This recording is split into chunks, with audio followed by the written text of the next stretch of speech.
Hello everyone, welcome to my another mini vlog. তো এটা ছিল বৃহস্পতিবার, অ্যাজ ইউজুয়াল যাচ্ছিলাম অফিসে। আর আগের দিন বৃষ্টি হওয়ার কারণে ওয়েদারটা মোটামুটি ভালোই, ঠান্ডাই ছিল, খুব একটা গরম ছিল না। তারপর এখান থেকে উঠে গেলাম আমার অফিস ক্যাবে। আর চারপাশের ওয়েদারটা খুবই সুন্দর লাগছিল দেখতে, যেহেতু বৃষ্টি হয়েছে আগের দিন, তো খুবই সুন্দর লাগছিল দেখতে। তারপর এই যে আর এক আমাদের কলিগ উঠে গেছে এয়ারপোর্ট থেকে, আর এখন রাজু তাকে নকল করছে। কাঁচা লঙ্কা 30 টাকা, যাতে হয় না ট্রেনের টিকিট। আর থার্সডে করে আমার মুড খুবই ভালো থাকে, কারণ পরের দিন আমি ওয়ার্ক ফ্রম হোম নিয়ে নিই, অ্যান্ড স্যাটারডে অ্যান্ড সানডে তো উইকেন্ড থাকে। অফিসে ঢুকে আমার ডেস্কের সামনের কার্টেনটা একটু সরিয়ে নিলাম, যাতে ভিউ দেখতে দেখতে একটু চা খেতে পারি।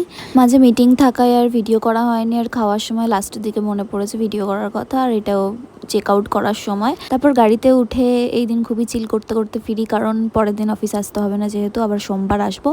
তাই এই দিন খুবই একটু গান শুনতে শুনতে ফিরি। তারপর এরকম ফিল্টার লাগিয়ে আমরা খুবই হাসাহাসি করছিলাম। তো আজকের ভ্লগটা ছিল এই পর্যন্তই। দেখা হচ্ছে পরবর্তী মিনি ভ্লগে। বাই।